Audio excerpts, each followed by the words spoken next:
game today that we watched, like, IO did extremely well. Well, you guys specifically said if there was ever a draft in which IO would lose, it was going to be the last draft. What do you have to say for yourselves? Scratch that and take it to this draft. Well, it didn't lose, right? It won. Yeah, I know, that's what I'm saying. Yeah, so if that wasn't beaten... Oh, so you can't be beaten. Oh, you're asking the others, you weren't asking me. I was like, No, I'm asking you. With the eye. That's fair. That's a good justification. I'll take it.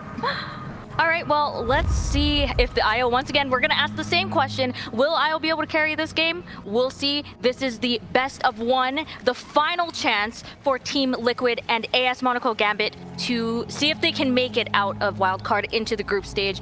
Take it away, guys. Thank you very much, Sumi. That's a lot on the line, of course, here with this best of one. Who's going to be able to bring their A game and turn up? Well, when it matters the most, Lacoste. I mean, we've sort of seen the way that the performance for really both of these teams has shifted between the 2 days. I mean, more so maybe for Liquid. Do you think Liquid's going to be able to pull it back up and come in with the win here against Gambit? Or as you say, the draft from Gambit could be enough to push Liquid in completely out of the competition. Straight to the I think Gambit won the draft because you have, like, Afterlife performance throughout the tournament has been pretty much amazing. Like, we can also talk about the Liquid, how they've been doing great. Day 1, day 2, not so much. I think a lot of the teams got to figure them out, the way they're playing, the way they're setting up the lanes, even though they're super versatile. Like, you can still see what they're trying to do, mess up with the timings early on a bit. But yeah, Gambit, I think this Enigma, I think Enigma will be able to pop off. Theoretically, Invoker was always, you know, this mana burn against the Raid King. It worked well. Now with the addition of the Shard, it's really not that great anymore. Oh, for sure. Yeah, he's going to have to answer to it. We'll see how the matchup plays out. No one on the Qojqva. Should be a lane where he's going to be able to get quite an insane amount of farm. The speed that he's going to be able to clean up the waves and the side camps around this mid lane. Yeah, this is me playing Qojqva on the mid lane, Tidebringer on the auto attack, and now he moves it, you know. See how well Qojqva's able to deal with it. And how much Qojqva can get done. As the panel said, very exciting to see, you know, Qojqva coming out back with a mid lane hero on one of the flashiest ones. Invoker in the game where it matters so much for both of these teams. See if he is able to pull it out. Looking at some of the side lane setup. Okay, backed up by Insania with this Abaddon IO lane. Spirit Breaker, much a comfort hero for immersion. Where'd you sort of place this hero at the moment? And is it a solid hero? And is this a game where Spirit Breaker does have the chance to cause a lot of problems for heroes when he's in the face? I would place him at the kind of bottom. I think that there are worse heroes in Dota right now. Also hard to execute. Might sound stupid because you just, you know, charge. Yeah, you just charge, and he's also like leaving a lot of MP for Enigma. Though, you know? The thing is, you're playing into like Tornado, Sanking Stun, Dark Willow's Bramble Maze. Like, it just stops you from getting that charge off. We'll see how much immersion is able he's to going do. for the couriers. Now stop. Like, nah. Good, I'm good. Dude, I'm good. I'm going back. Abaddon, like, I've seen it, like Lanham introduced it to Chinese region, where like he went ham on the hero. Like, you would expect this hero not to be able to play aggressive, but you actually can. Especially if you like buy Orb of Venom early on, which is not the case here, but still very strong hero. Like, a lot of sustain coming out from IO and Abaddon paired up together. Qojqva on the mid lane, dominating as expected. Yeah, 15-3 against 8-2. And this is going to be a matchup that no one would have been rather happy to play in against the Invoker. He knows that he's going to get complete free farm in this matchup. Dire's courier has been killed. So he's going to be able to get some very fast items farmed up. We'll see what sort of route he wants to go. He wants to sort of grab an armlet onto progression, get an early BKB so he can be very potent against Liquid's lineup. Again, of course, Liquid, a team that have drafted in a way that BKBs are pretty much going to be invincibility for the most part of this game. Qojqva is one of the most versatile mid heroes where he can pretty much buy anything and it's going to feel good. Either it's like a Spirit Vessel, a Heaven's Halberd, Armlet, BKB. He can buy pretty much any item and it's going to feel really good. I would compare him like to Venomancer. I don't think he's going to go for the Vessel because Spirit Breaker already has earned queued up. So, yeah, but they could definitely use the Spirit Vessel this game against the healing coming out from the Invoker, coming out from the IO, like even a Baton. That Spirit Vessel is going to be great. But on the other side, it can also get dispelled by a Baton, so it's not that great, but still a good pickup. That's great work by Norn as well with these denies, but we're going to have to charge the movement around the mid as the 4-minute runes come into play. He's going to be able to grab them. Merchant. He's going to find the one up top. He is down bottom. Qojqva's able to grab that up there. Make a bit of an attempt onto Insania. They need a bash. A bit too late. A little too late. He's out and away. Bottom lane. Sunstrike coming into play. They're looking for Dream, but Dream is actually going to be fine. Not quite enough damage. It's completely out of regen though. Sonaiko has a healing salve, has a tango, so that will get him almost to full HP. Playing the same time. Trying once again to push back Immersion each time he comes in, but just having the ring of regen in the boots, so that he's never really going to be under threat of dying to the Abandoned and IO during this laning stage. Continue to try and do his best to slow down Mikkei's farm in this early game, but so far not to much great success. You know, Mikkei is farming perfectly fine on the safe lane IO. Pressure from SM Gambit just hasn't proven to be too much for himself.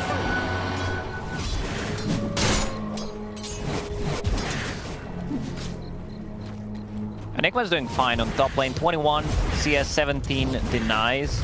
That's quite a lot. You know, this IO will not be high level. Getting Necrobook on Enigma feels good. Like, I've seen different builds. At first, I was really not impressed by Necro 3 Enigma, but I think it's a valuable pickup because you just like get the gold back from denying the enemy wards. You get rid of the vision, you get the more push power. It delays your BKB and the blink, but it's still a good pickup. Bottom lane. Well, Dream going on to Dream it. A lot of damage, but he's able to make his way around the maze. See if it's going to be on target. He is indeed prepared. Dream sidestepping it with no struggle. He can't get close. Next time he gets close, Sanking stun, he's done.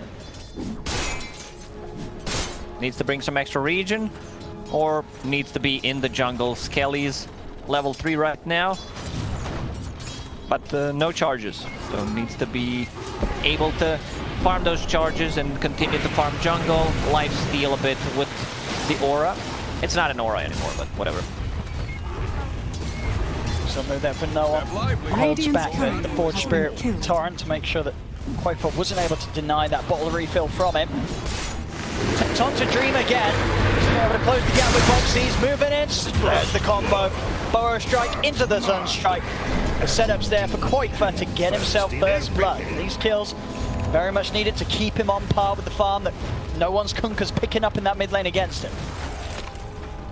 Yeah, Qojqva, 35 CS, doing much better than expected. Gets the first blood money.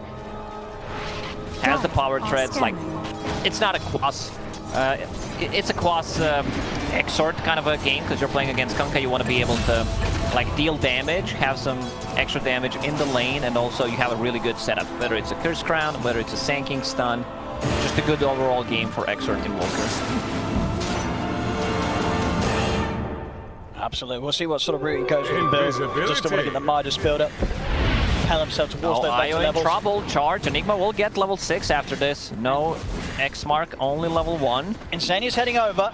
And will be close enough to provide Mikkei the chance to tether to safety. And it's a little too far for Immersion to want to continue to commit. It's going to mean that no one unsuccessful with the move as Insania and Mikkei are able to avoid the rotation completely. Under attack. Radiant's middle tower is under attack. Gambit can't find any openings. Like, Enigma's level 6. No one tried to make a rotation. Switching to network. Yeah, Invoker doing a really good job. Almost as farmed as Kunkka at the moment. That's set up on the Sanky lane. Bottom lane's become a bit of a death trap for some Gambit. If they come down it, Foxy's going to have that set up each time. A lot of damage to go. You see the move from Gambit. They smoke up, trying to invade the jungle again. You know, they know it's against Liquid. You've got to keep tabs of what they're prepping in the jungle. Keep your eyes on any sort of stats. At the moment, there's nothing there. The jungle has been cleaned out. Gambit has to keep up these rotations. And like, this is usually the timing when Team Liquid clears the stacks. Qojqva, one of the best heroes in the game to actually take the stacks away. One of the reasons why they definitely picked it, and of course a good matchup against the Invoker. I like how Qojqva top lane. Now they're going to have a huge amount of damage here as Afterlife is able to get out a second set of the Eidolons. So the shield though from Insania, just enough actually to allow him to back off into the trees, and they won't look to commit upon him. Insania's fine, Boxy's going to be able to head himself over towards this top lane as he'll position himself. Just time to start to push back some of this pressure that will be on. Yeah, good rotation from Boxy, using that Sandstorm to be able to deal with the push. Insania behind him if something happens. Black Ball hits nothing. Alrighty. Well, a bit of a swing and a miss there from Afterlife. The boat does still come crashing down onto Boxy. Boxy is able to break his way over the ring. Still alive. He is going to get frozen, but there's no damage on Boxy. Boxy's fine, as no one ends up being the one going down.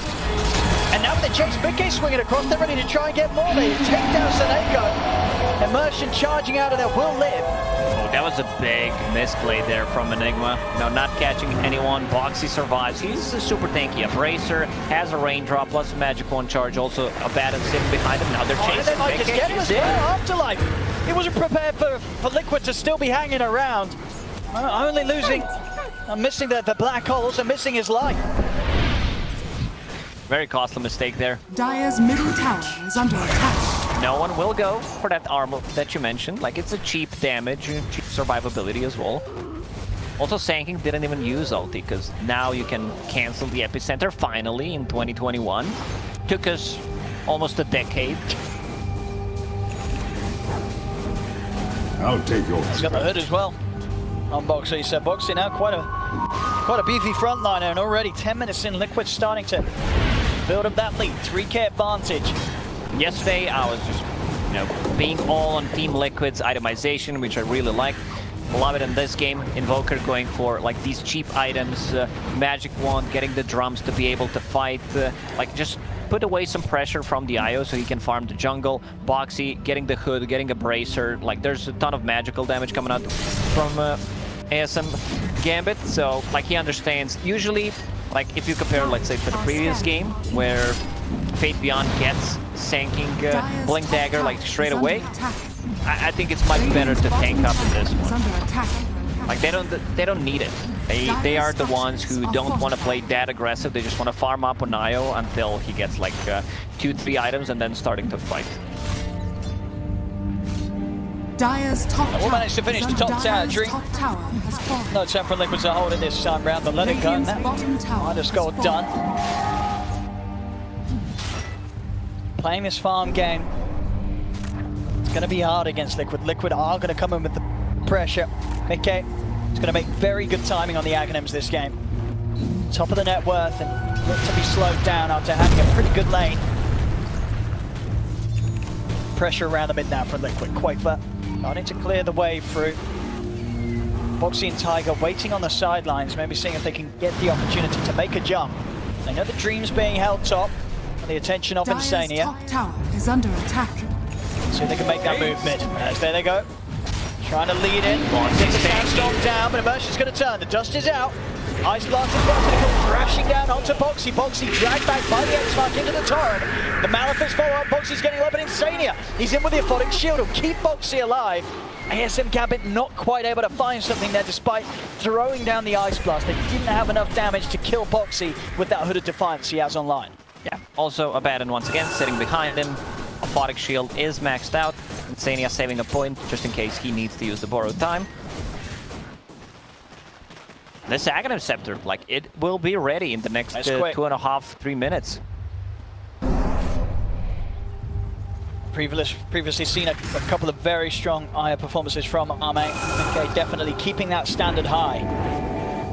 The opening to this game.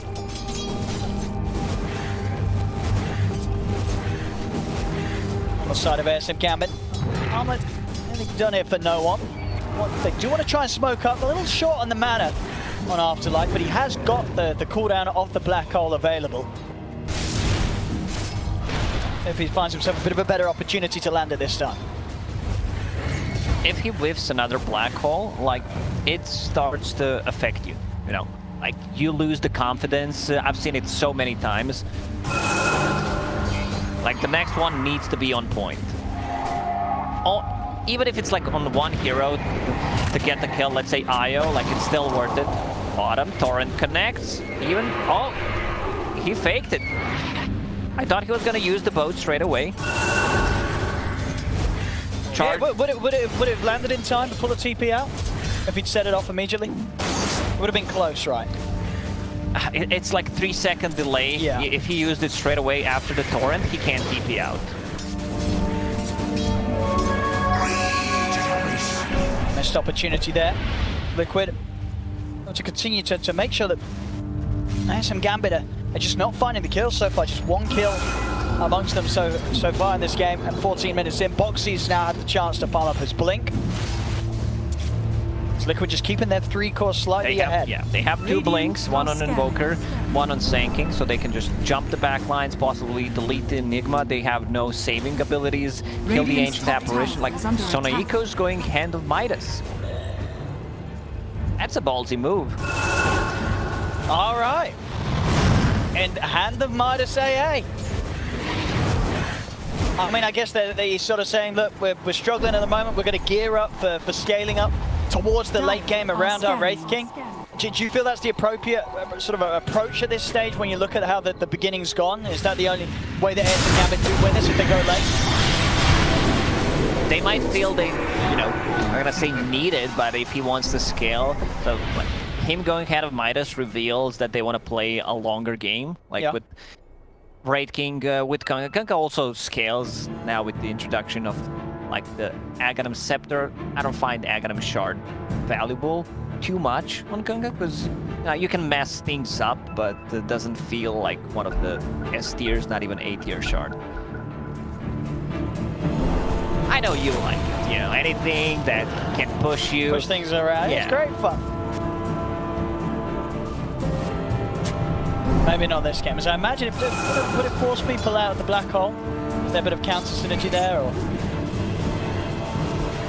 Not something that I tested, because I don't feel like you don't test the bad combos. Oh yeah, let's test how I can ruin the game for my teammates. Someone in chat went, they were like, yeah, I did it all the time to my Enigmas. Radiant structures. There we go, mid lane Liquid. Radiant's middle It's a possibility. I actually don't know. Like, if you know, feel free to message me on Twitter, test it out. Feel free to do it in his games when he's playing Enigma. Exactly. Dire's bottom tower is under Liquid. attack. I'll take yours. Gonna get this tier 1 tower. Radiant's middle tower has fallen. Unattempted hold by ASM Gambit. I mean, they really want to play the passive game. They really do. Dire's structures Enigma has a Blink Dagger going into BKB. Is like, maybe I don't need the Necro 3 in this game. I just want to be able to fight as early as possible. Like, get that BKB online. They have, once again, no abilities that can stun him if he gets it, so... Like, eventually, you know, you can build Abyssal Blade, you can build Basher on one of the heroes, like... Oh, here we go! The Black Hole. That one, that'll land after like straight into the damage, though. Both push pressure down onto Mickey. Mickey is still alive! He's gonna be able to walk away! Not anymore! And now they're looking to try and turn. Insania. It's gonna go for immersion. I mean, it's a good job Sonaiko was able to find that connection. Otherwise, that would have that would have hurt. In and out a bit, you know, decided to go back in, so... I mean, you know, it's plays like that you know, that... It makes the difference. It makes, you know, Sonaiko deserves to get that Midas now. You know, alright, if you're going to be able to pick up kills like that, you can go for the Midas. Sure. You also need to tip him, boost his confidence. You also need to tip Enigma, you know, getting the Black Hole. I've said it, just use it on the one hero, even if it's Io, doesn't matter. Just use it, try to make something happen. They got the kill on Io, which is a pretty big deal. Wraith King farming up, getting closer to Sacred Relic with 1 or 2 more Hand of Midas usages. He will have it in the next 2-3 minutes. A few minutes, more likely.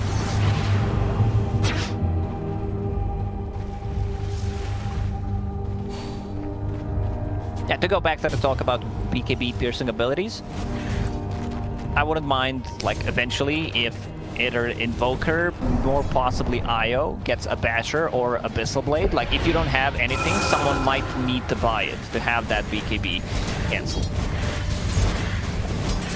I mean, it would be pretty wild, but I wouldn't put it past a team like Liquid. They are very much innovators, and if they feel that that's going to be the only solid late game answer to it, might just see something that crazy. BKB still a recipe away. They still want to play this farming game. They're not quite ready to make moves themselves, ASM Gambit. Radiance, a recipe away here for Dream. Everything's recipe away. AA Midas, recipe away. We're gonna set things up on AA. Easy kill. That's what you get. This lead's only going to grow for Liquid. If they can continue to make moves like this whilst ASM Gambit are trying to play the farm game, Dire's middle tower is under attack. it's going to get harder and harder for ASM Gambit to really pick things back up as things scale on, even if they do have these items that are built towards playing for the late game. Enigma's BKB, but they can take one fight before the BKB on Kunkka plus Radiance and Raid King. They will try to take a fight. King misses a stun.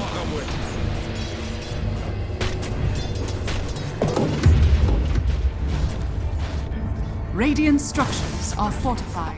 Trying their best to completely avoid any of these moves by Liquid. Dire's bottom tower has fallen. It's bottom lane. Poxy try and get the catch there onto Afterlife, but Afterlife out just in time.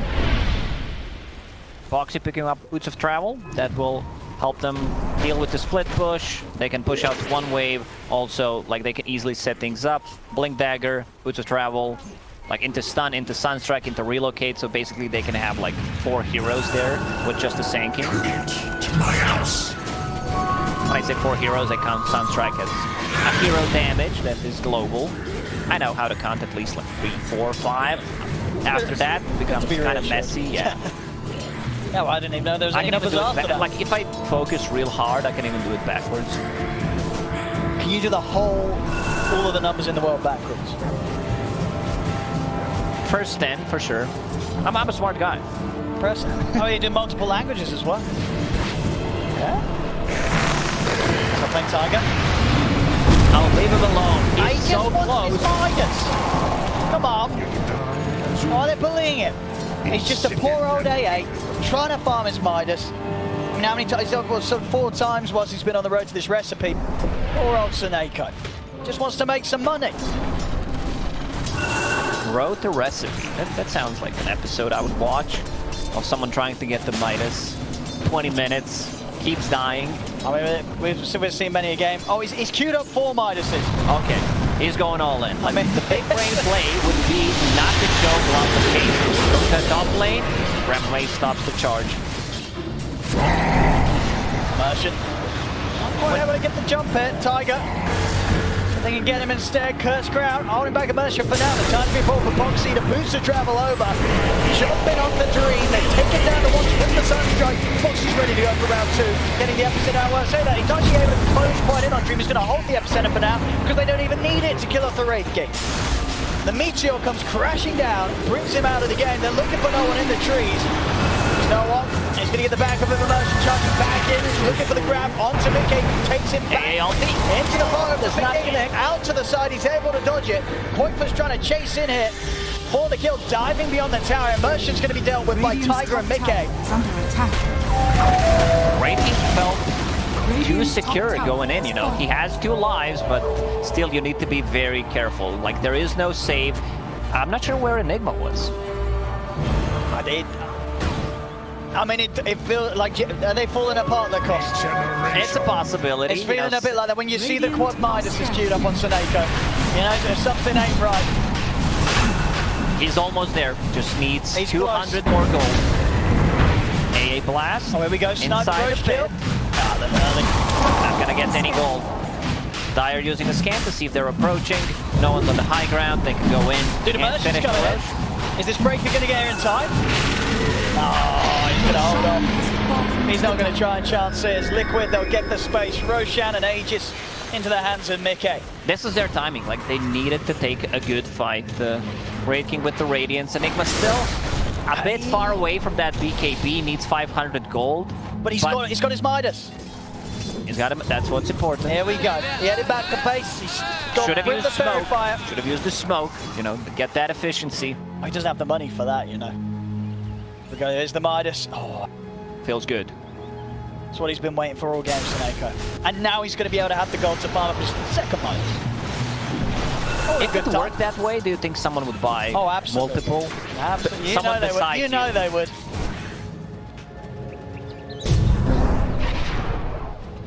So now they just need time, ASM. Yeah. And when you think sort of what's just about 14 usages or so you need for a Midas to pay itself off with gold. What's 14 times what the cooldown of Midas? Do some quick maths to cost you. I don't know Nah, numbers go there. ahead. No, I'm not embarrassing 14 myself. times 90 the cost. Come on.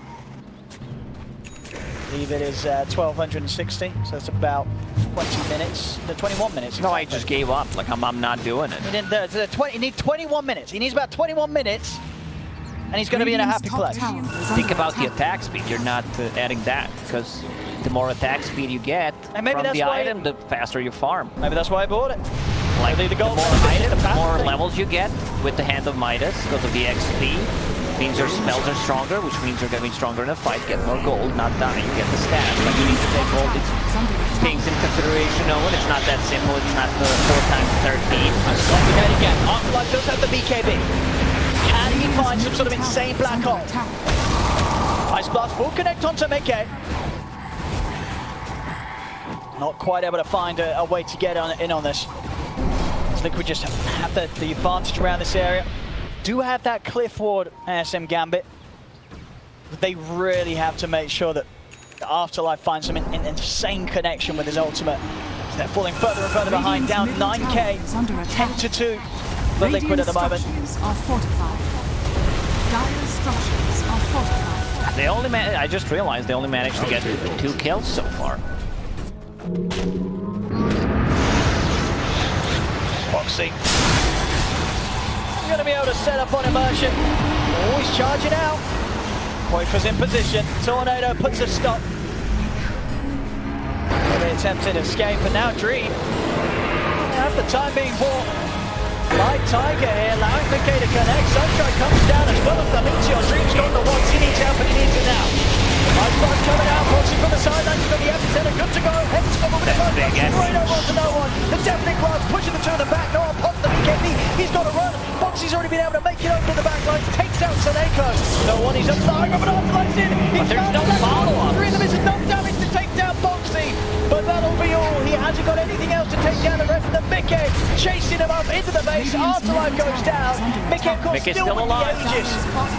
Like, that black hole was good if there's teammates around him to actually deal the damage. Like, Qojqva couldn't go back in. He was sitting at 200-300 HP. Like, Team Liquid just playing this so well. They have this global presence coming out from Boots of Travel on a Sankey, so they can set things up. Sunstrike and the Relocate Plate, which we've seen in the last fight, picking off the Spirit Breaker. Also, like, Wraith King, he needs that BKB, because Invoker just uses a combo on him, he dies, respawns, nice follow-up from the Sand King. Abaddon has full pipe coming to him, so that's gonna mitigate pretty much all the damage coming out from the Radiance in the team fight, like AA Blast. Soneko still committing. It could be more than 4 Midases, right? I mean, we don't see. Absolutely, you can only fit so many in the quick buy. And you do have slots for 6. I mean, if you want to be pedantic, you've got slots for 9 Midases. As we see on the replay again, Afterlife, it's a flashy black hole. And just with 3 heroes dead and no one in a position where he's having to run, just don't have the means to capitalize on it completely. And now they're in a position where they've got to wait another 90 seconds before Afterlife's able to have that sort of impact.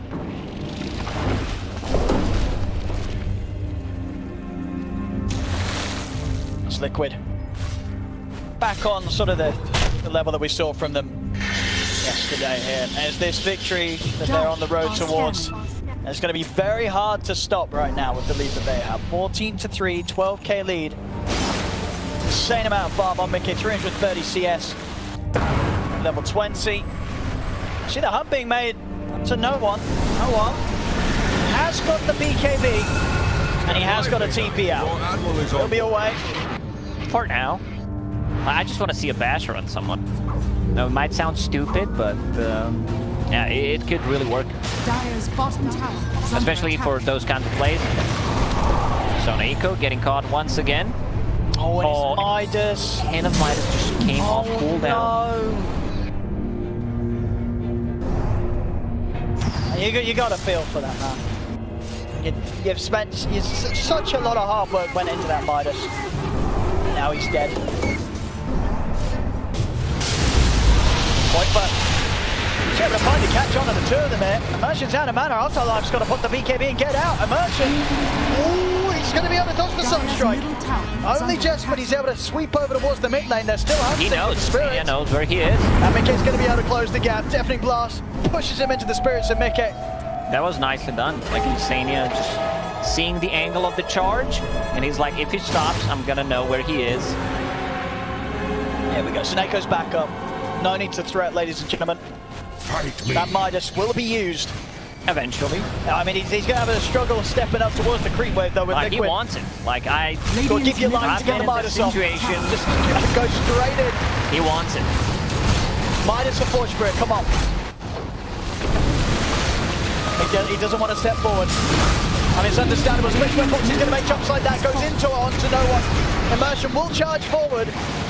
Black Hole is available, but the Liquid is nicely spread. Good terrorize. Snako, he didn't get the Midas off yet. Get that Midas off. There we go, there we go. You can all rest easy tonight. Top lane though, Dream. They might have to rest right now. They're taking him out once. Mickey's brought Qojqva over. He only has the Midas. Turn, use the Midas. He did it. He did it. He did it. It's all good. He may be dead for 50 seconds, but the Midas is used. ASMR Gambit, you know, the sound of Hand of Midas. That's why it's called ASMR. Oh, here we go. Black Hole only on one. He's going to drop it on the one there, just the damage. The cannon doesn't go crashing down. Afterlife taking huge amounts of They damage. have enough to bring it down. But they've brought down Mickey. What more can they find? There was cost them 3 heroes off the map right now. None other than Immersion would buy that. There's Raging and AA, they're gone. Sadia's trying to finish off the objective. Can the 3 members of ASM Gambit actually push him back? I don't know, with the Forge Spirit's out. Curse of Avernus in place, the melee racks, it's going to fall very, very low. Fortification buying a bit of time, Immersion charging in, he's going for Qojqva, but there's the counterplay. They step forward, they send him up with the Alls, they turn with the Meatball and the Deafening Blast. It's quite enough to bring Immersion down. They didn't get the melee barracks, so that can region up. They definitely need Io to have a bit more damage, more attack speed. This is something that we've seen multiple times already. You know, Abaddon and Io paired up together, like, you just get that attack speed. Abaddon feels like he's actually the carry, and this is the way, like, you siege the towers if you don't have enough tower damage. Io buying tome for himself, wants to get that level 25. And do you think this was necessary, this game, for Mickey going back for the hood, even though he has a BKB? Pretty much the only damage that they have is magical, so yeah, kind of understandable. I've seen like Bloxy buying Cloak 15 to 20 minutes in and really valuing the magic resistance. Not this game, but the other day, yesterday. Preemptive flesh strips.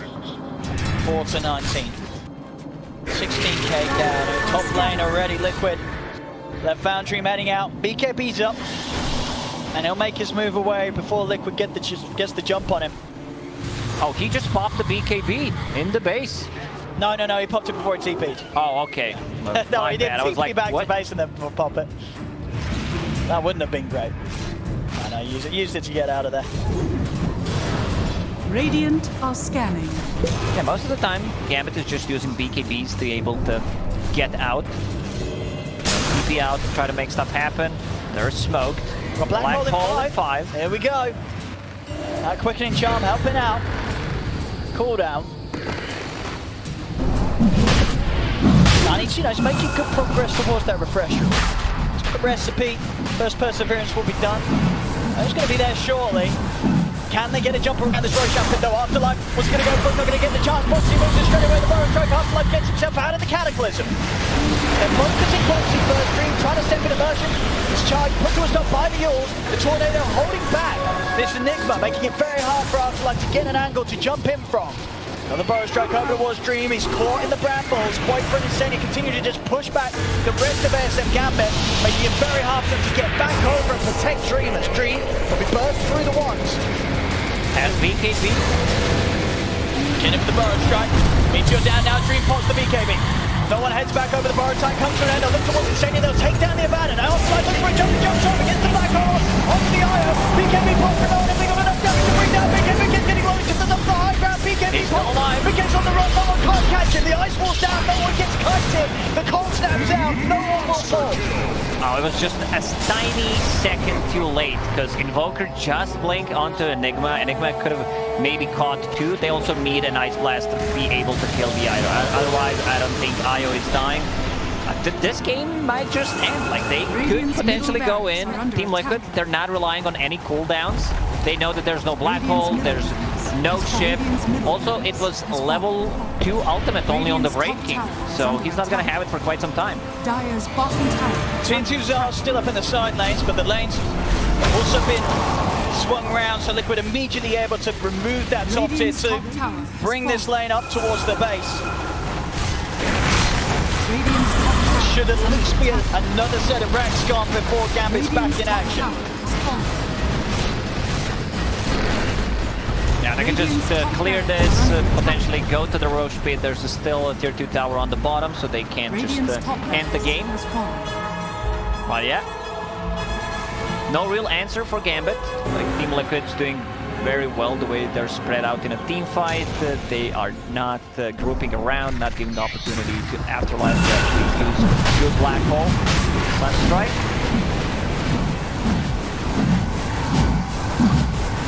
I mean, if ASM Gambit are able to turn this around, you know, which hero is he going to be off the backlog? Is it going to be this Enigma? If anyone sort of has like game-changing capability. To have like kind of a generous, say 4-man black hole, have to be 5-man black hole. Because Rating right now doesn't deal that much damage. He's extremely underfarmed, like compared to the enemy carry hero, and they have tools to deal with him. Like you have this sustain, you have pipe, you have heals, shields coming out from the Abaddon. It's not going to be easy. 24k, 23-5 for Liquid right now. Dream does have the rest of his team swinging over. They can't go for Tiger here. Immersion coming in with the charge. Oh, pushes him out. And he's back in. God, I hate See the rest of Liquid, maybe seeing if they can still go for this despite Tiger going down. Oh, I like what I see. Boxy going for Windvaker. So even if they like get a good jump on anyone, he can save people. Like this is just super expensive item, very situational, but since you already have that Yule Scepter, like you get so much value from it. If they jump IO, like he can just save him. If they jump Invoker, if he's close. Under attack. Now see, they've got to catch Boxy in the black hole, otherwise, yeah, the saves, it's there every time. So the mounting pressure building up massively onto Afterlife's Enigma. He has the refresher orb. He has the tools to do something incredible, but it's going to be so difficult.